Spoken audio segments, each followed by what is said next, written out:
बुरा क्या है इसमें? मेरी ऐसी कोई इच्छा नहीं। क्या इच्छा नहीं है? ये शादी नहीं करनी। अरे शादी माने क्या? किसी के साथ रहना होगा, है ना? किसी के साथ रहना होगा। इतनी देर से हम कह रहे हैं राम के साथ रहो, राम के साथ रहो, राम के साथ रहो। ये गीतिका बैठी है, ये स्त्री है ना, राम के साथ रहने को मिले तो रहोगी कि नहीं, या कहोगी कि परपुरुष है? तो साथ में क्या बुराई है? और यहां भी अगर तुम लिंग की ही दृष्टि से देखो, देह की ही दृष्टि से देखो, यही दृष्टि है तुम्हारी, तो देह की दृष्टि से ये स्त्री है, और राम को अगर तुम लिंग देते हो तो पुरुष का ही देते हो। तो ये देखो, तो तैयार है राम के साथ रहने को। जब एक स्त्री एक पुरुष के साथ रहने को तैयार है, तो एक पुरुष एक स्त्री के साथ क्यों नहीं तैयार हो सकता? राम कोई जरूरी है कि स्त्री ना हो? राम अगर निराकार सत्य हैं तो साकार रूप में तो कुछ भी हो सकते हैं ना, कि नहीं हो सकते? राम स्त्री हो सकते हैं कि नहीं हो सकते हैं? तो राम के साथ रह सकते हो कि तुम कि नहीं रह सकते हो? तो बस ठीक है, मां से बोलो राम ले आ दो, लेडी राम। मां से बोलो हमें शादी से कोई ऐतराज नहीं है, बस एक शर्त है हमारी कि रहना हमें राम के साथ है, तो लेडी राम ले आ दो। ऐसा साथी अगर मिले जिसकी संगत तुम्हें आसमान तक पहुंचा दे, तो हर्जा क्या है ये बताओ? वो स्त्री हो, पुरुष हो, बूढ़ा हो, बच्चा हो, क्या फर्क पड़ता है? बोलो मुझे। तो तुम्हें अगर ऐसी स्त्री मिल जाए जो तुम्हें वहां तक पहुंचा दे, बिल्कुल वहां, माने ये नहीं कि पंखे से लटक गए,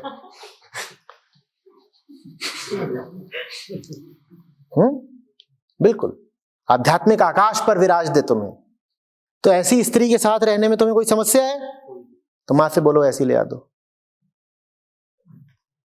शादी तो बिल्कुल करेंगे, वैसे जैसे मीरा ने कृष्ण से करी थी, बिल्कुल करेंगे।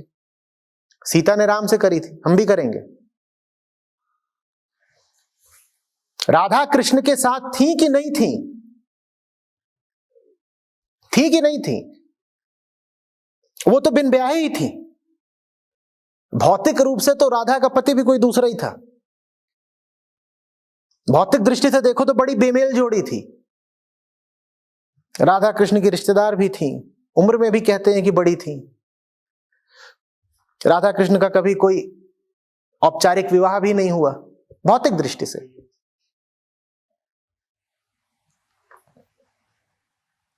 जब कृष्ण को राधा के साथ रहने में कोई ऐतराज नहीं, तो तुम्हें क्या ऐतराज है स्त्री से? बस कह देना कि राधा जैसी लाना, क्योंकि हम तो कृष्ण के साथ रहते हैं। जो कृष्ण का दीवाना हो उसे स्त्री भी चाहिए, तो फिर कैसी? राधा जैसी। फिर वो जैसे कृष्ण को पूजता है वैसे ही राधा को भी पूजेगा। रामकृष्ण का जानते हो ना, विवाहित थे और बड़ी छोटी थी शारदा देवी जब उनसे विवाह कर लिए, 10 वर्ष की भी नहीं थी, एकदम ही बच्ची। रामकृष्ण अवस्था में थोड़े बड़े थे, बड़े सालों बाद गौना हुआ। तब तक रामकृष्ण अध्यात्म में बहुत गहरे बैठ चुके थे, तो उन्होंने ये थोड़ी कहा कि स्त्री नहीं चाहिए, स्त्री नहीं चाहिए। शारदा देवी उनके सामने आई, उन्होंने पांव पकड़ लिए, बोली मां। उन्होंने ये थोड़ी कहा कि हम शादी नहीं करेंगे, घाल ले आओ। शादी भी उन्होंने बिना किसी विरोध के कर ली थी, कोई हील हुज्जत नहीं। घर वालों ने कहा तुम्हारी अब शादी होनी चाहिए, रामकृष्ण बोले हाँ कर दो, हो गई शादी। शादी के बाद शारदा सामने आई, उन्हें बैठा दिया सिंहासन पर और पांव पकड़ लिए और लगे रोने। बोले मां ही तो है ये।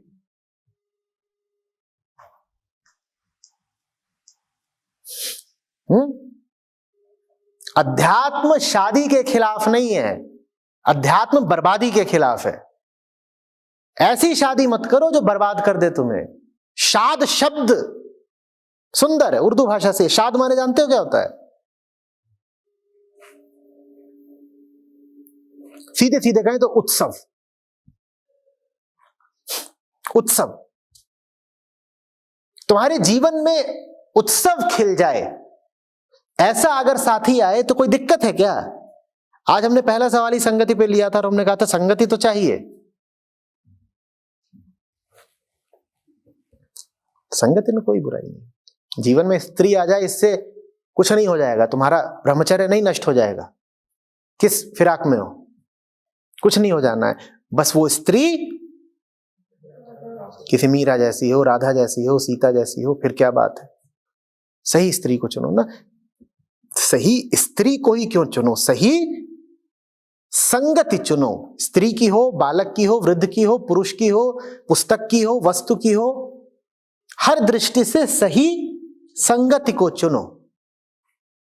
शादी न आवश्यक है और न ही हानिकारक है। अगर कोई मिल ही जाए बहुत अच्छा हमसफर, कर लो शादी, और कोई नहीं मिल रहा है तो रंज क्या, कोई नहीं मिल रहा है तो एकला चलो रे, उसमें भी कोई बुराई नहीं। किसने कह दिया कि शादी अनिवार्य ही है? हुई तो हुई, नहीं हुई तो नहीं हुई, लेकिन एक बात पक्की है, अगर होगी तो किसी सुपात्र से होगी। सुपात्र अगर नहीं मिल रहा है शादी के लिए तो हम ऐसे ही मस्त हैं, हम बहुत मस्त हैं।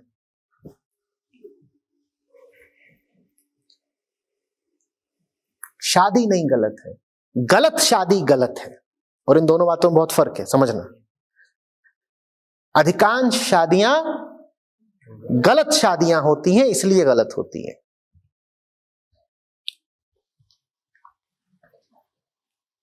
अब मां से रोज पूछा करो, क्या मां इतनी देर लगा रही है, बहुत आलसी है तू, अभी तक तूने मेरे लिए भवानी नहीं ढूंढी? शिव भक्त हैं हम, हमारे लिए शक्ति ही ढूंढ के लाना। सुबह शाम मां को पूछा करो, मां मिली क्या? मां एक दिन तूने और बिता दिया, हम विरह में हैं। पहले मां तुम्हारे पीछे भागती थी, बेटा शादी कर ले, तुम मां के पीछे भागो। मां शादी तो करनी है और तूने जिम्मा उठाया था कि तू लाके दिखाएगी। बता कहां है वो सुपात्र? फिर मां खुद ही तुम्हें परेशान करना छोड़ दी, या फिर हो सकता है लाई दे तुम्हारे लिए कोई राधा, कोई मीरा, अच्छी बात है।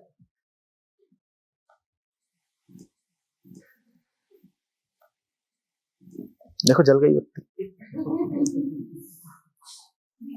शहनाई की कमी है बस। अब कोई ऐसा जीवन में ले आ दो जो इन सबको जीवन से निकाल बाहर करे। जैसे होता है ना कि पहले से शादीशुदा थे, फिर कहीं और टांका भिड़ गया तो पहले वाली छोड़ के चली गई, होता है ना। इसी तरीके से अगर बहुत सारी वृत्तियों से विवाह कर रखा है तो अब किसी ऐसे को जीवन में ले आ दो जिसकी वजह से वृत्तियां तुमको तलाक देके चली जाए। जलन के मारे। इस विषय पे जैसे कि पहले भी मैं घर में बहुत पहले ये चीज बोल चुका था कि मुझे शादी उदी नहीं करनी है, तो मैं इकलौता हूँ, तो माँ हमेशा कहती है कि फिर हमारा वंश परंपरा कैसे चलेगा। इस चीज पे फिर मैं थोड़ा वो हो जाता हूँ कि क्या बोलती थोड़ा मुझे ही वो होने लगता है, फिर वहीं पे फिर अपना रोना गाना। और मुझे ये होता है कि करने के बाद जो दोस्त मित्र हैं सब रो ही गा रहे हैं, फिर उसके बाद परिवार बढ़ रहा है तो इतनी ज्यादा जिम्मेदारियां उसमें भी हैं, बच्चों का स्कूल का फीस तो ये तो वो, फिर इतना ज्यादा उसमें प्रपंच है, इस वजह से मेरी एकदम हिम्मत में नहीं होती जाना भी। हाँ, तो इस प्रकार की शादियों से तो बचो ही बेटा।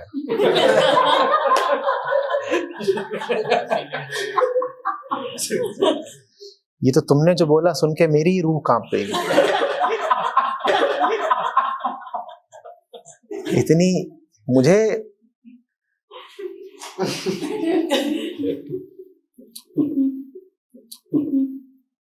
बड़ा भय लगता है। इस तरह की शादी करने को नहीं कह रहा हूं। वो लोग का मतलब तो यही शादी है ना, उनका शादी का मतलब यही। उनको बोल दो कि जो जो चीजें तुम्हें देखनी है दुनिया में वो तुम खुद देख लो। मैं कहता हूँ चलो तीर्थाटन करवा दो जितना ना ना, तीर्थाटन की बात नहीं। तुम्हें छोटा बच्चा देखना है, तुम कर लो, कुछ इंतजाम कर लो। तुम्हें ये देखना है कि कैसे स्कूल फिर तुम्हें लूटेगा, फीस के समय तुम खुद ही जाके लुटाओ, खड़े हो जाओ स्कूल के सामने, वहां पे जितनी उनकी फीस हो दे देना। तुम्हें देखना है कि कैसे बड़ों के कपड़ों से ज्यादा बच्चों के कपड़े महंगे आते हैं, तो तुम जाओ खुद ही दुकान में खड़े हो, लुट लो। इन सब कामों के लिए तुम मुझ पर प्रयोग क्यों कर रहे हो?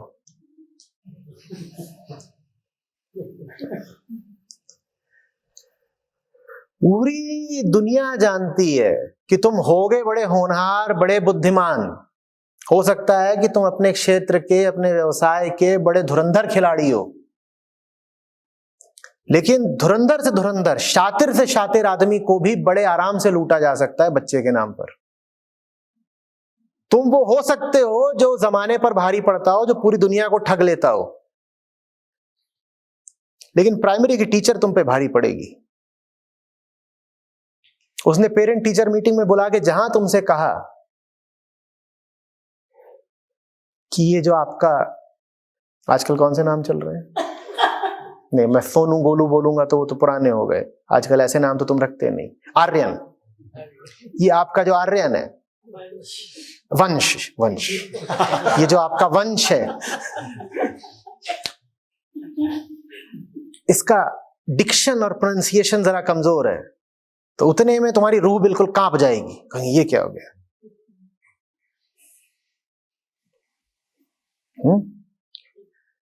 तुम हो सकते हो इतने शातिर कि कहीं अपना 2 रुपया भी अतिरिक्त खर्च ना होते देते हो, लेकिन बच्चे के नाम पे तुम्हारे लाखों तुमसे लूट लिए जाएंगे और तुम कोई विरोध नहीं कर पाओगे। तुम्हें अच्छे से पता होगा कि तुम्हें मूड़ा जा रहा है और तुम सर झुका दोगे कि लो मूडो।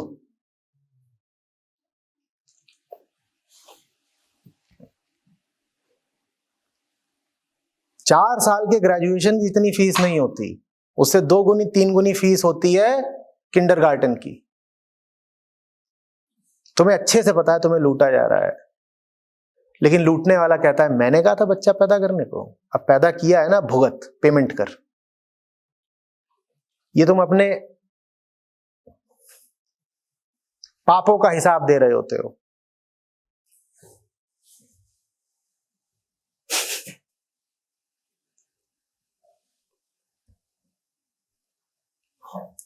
समझ रहे हो?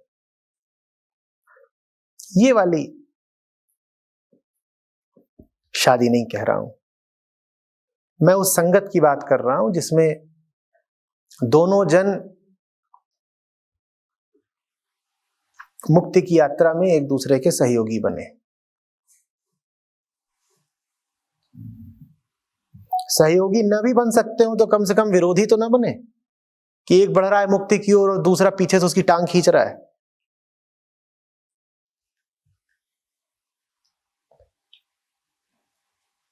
और दूसरी टांग खींचने के लिए एक बच्चा लगा दिया है कि एक टांग मैं खींचूंगी, दूसरी तू खींच आर्यन। देखो, होने को ये भी हो सकता है कि शादी तुम्हारे जीवन में निडरता ले आए, लेकिन वो निर्भर करता है कि तुम्हें साथी कैसा मिला। जो तुम बात बोल रहे हो 1000 में से 999 मामलों पर लागू होती है, ऐसा ही है। पर एक मामले 0.001% की दूसरी संभावना भी है, ये याद रखना। जैसे मैं बच्चों को पढ़ाता हूँ तो उसमें मैं मतलब मॉडर्न हिस्ट्री पढ़ाता हूँ, तो उसमें एक ऐसा ही स्मरण है, मतलब एक शोषित वर्ग होता था जो मतलब 19th सेंचुरी की बात में कर रहा हूँ। एक ज्योतिबा फुले नाम के व्यक्ति हुए, उनकी पत्नी ने उनका बहुत साथ दिया और उनकी जीवन की यात्रा रही सावित्रीबाई फुले की और ज्योतिबा फुले, बिल्कुल उन्होंने समाज को बिल्कुल बदल के रखा। बिल्कुल। और भी उदाहरण है, सावित्रीबाई फुले, ज्योतिबा फुले। ये कह करके मैं शादी की वकालत नहीं कर रहा, मैं सिर्फ ये बता रहा हूं कि 1000 में से एक मामले में ये संभावना होती है कि तुमने अपना साथी ऐसा पाया कि वो तुम्हारे जीवन में प्रकाश का, शांति का, मुक्ति का वाहक बने। लेकिन वो तभी होगा जब तुम चाहते हो प्रकाश को और शांति को, मुक्ति को। तुम शादी कर ही इसलिए रहे हो कि एक जिस्म मिल जाए या किसी सामाजिक जरूरत की पूर्ति हो जाए, तो फिर तो उसी अनुसार तुम्हारे जीवन में व्यक्ति का प्रवेश होगा और फिर वो तुम्हें कहां शांति, मुक्ति इत्यादि देने वाला है।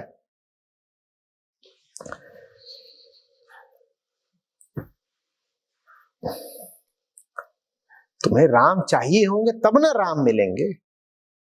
तुम्हें चाहिए ही कुछ और है तो फिर जो चाहिए वही मिल जाएगा।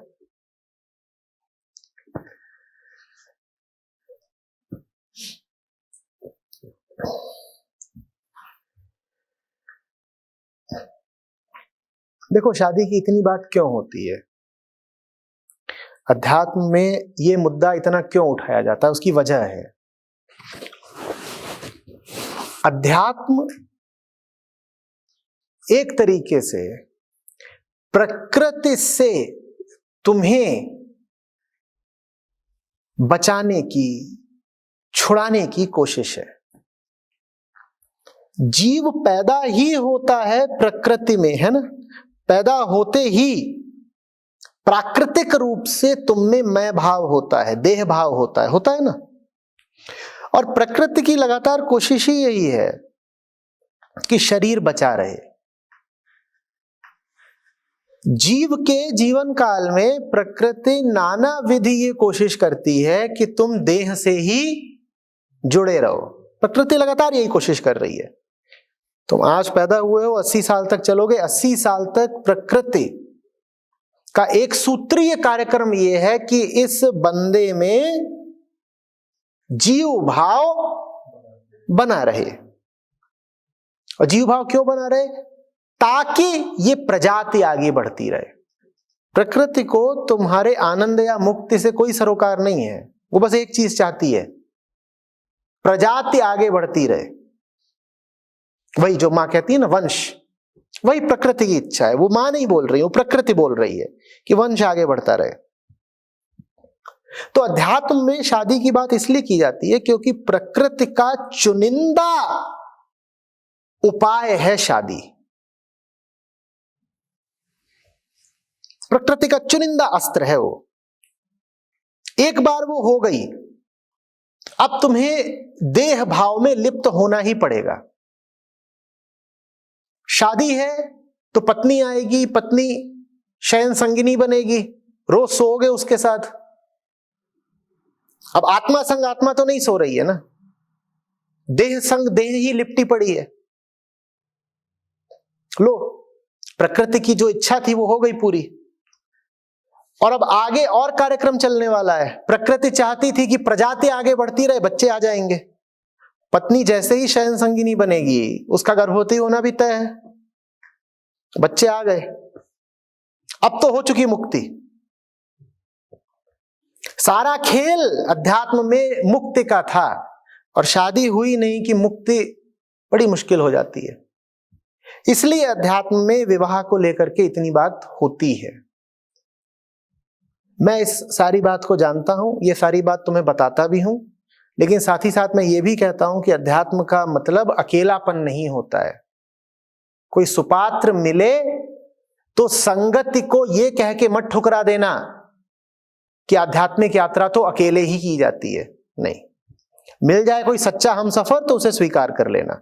पर वो सच्चा हमसफर ऐसा नहीं होना चाहिए कि हम बिस्तर होने के लिए, कि बोल तो दिया था हमसफर और हैं बस हम बिस्तर। ये नहीं। समझ में आ रही है बात? हम सफर और हम बिस्तर में फर्क होता है। हो मियां बीवी, हम सफर हो ना, हम राह हो, गुमराह ना हो। हम राह होने में और गुमराह होने में फर्क होता है ना। वही फर्क है जो हम सफर और हम बिस्तर में है। तो साथ में क्या बुराई है? जब मर्द मर्द के साथ में बुराई नहीं है, बूढ़े बच्चे के साथ में बुराई नहीं है, तो आदमी और औरत के ही साथ में बुराई हो गई क्या? नहीं, कोई बुराई नहीं है, साथ में बुराई नहीं है। ये जो प्रकृति की इच्छाएं पूरी करने के लिए साथ किया जाता है, इसमें बहुत बुराई है। क्यों बुराई है? क्योंकि ये साथ तुम्हें मुक्ति से और दूर कर देता है। बात स्पष्ट है? बड़ी गड़बड़ होती है ना। विवाह के बाद मन एक हो ना हो, जीवन एक हो ना हो, बिस्तर एक हो जाता है। ये बहुत गड़बड़ बात है, बहुत बहुत गड़बड़ बात है।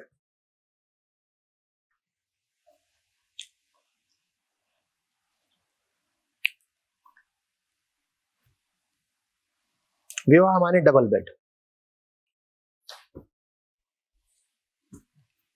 ये विवाह नहीं है, ये तो प्रकृति की आदिम पाशविक इच्छा को पूरी करने का आयोजन है।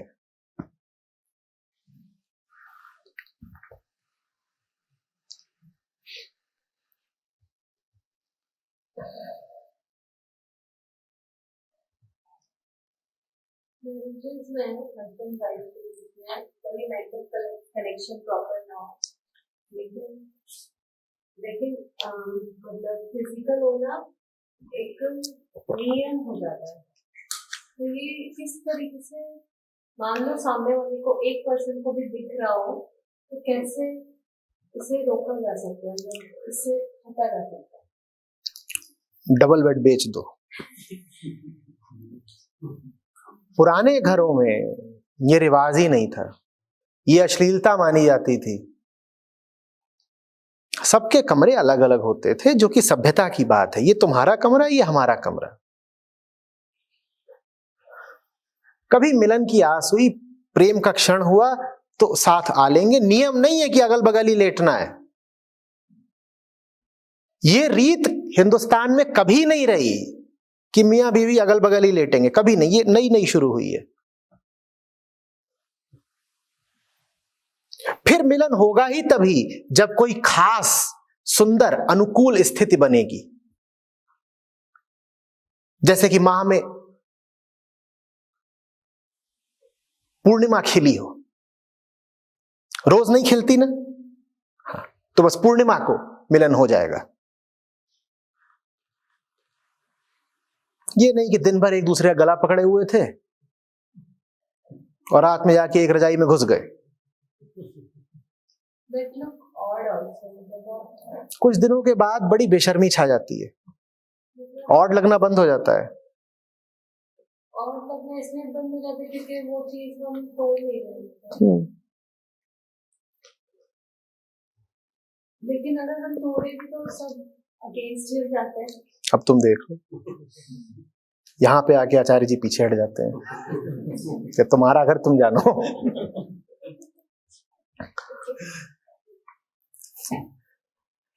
हाँ, डबल बेड बिक ना रहा हो तो मैं पीछे से इंतजाम कर दूंगा, उतनी मदद कर सकता हूं, खरीदार भेज दूंगा। यही सुंदर बात है ना, शोभा की बात है। तब पति पत्नी जरा प्रेमी प्रेमिका की तरह भी रह पाते हैं। फिर दोनों के पास अपनी अपनी व्यक्तिगत जरा जगह भी बचती है। ये तुम्हारा कमरा, ये हमारा कमरा। हम भी इंसान है ना, हमें भी हक है ना निजता का। ये निजी जगह है हमारी। यहां तुम तब प्रवेश करना जब हम तुम्हें आमंत्रित करें, और हम बुलाएंगे तुमको। जब पूर्णिमा खिलेगी तब हम बुलाएंगे तुमको, पर रोज नहीं। ये नहीं कि अमावस देख करके घुस आए, बढ़िया अंधेरा है, सेंध मारो आज ही। शायद ये होगा भी कभी कि जब मेंटल कनेक्शन बने। बिल्कुल, वही तो कह रहा हूं कि जब पूर्णिमा खिलेगी, चांद उतरेगा, रोशनी होगी, हम खुद ही बुला लेंगे तुमको, आ जाओ। पर ना जरा तुम उधर, हम इधर, और दोनों में से कोई भी बुला सकता है। कभी हम बुला लेंगे, कभी तुम बुला लेना, मर्जी की बात है। ये तो ऐसा है, अभी अखबार में पढ़ रहा था, 2 जानवर किसी विलुप्त होती प्रजाति के, अब उस प्रजाति के सदस्यों की संख्या बढ़ानी है,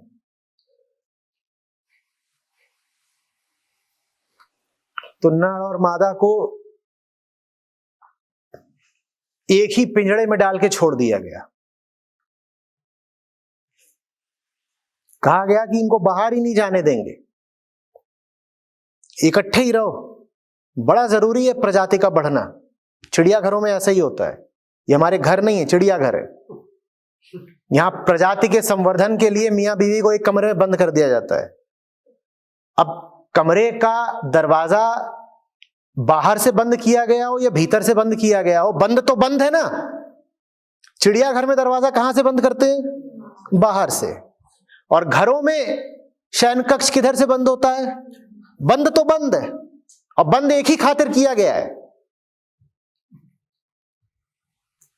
कि जल्दी से प्रजाति बढ़ाओ।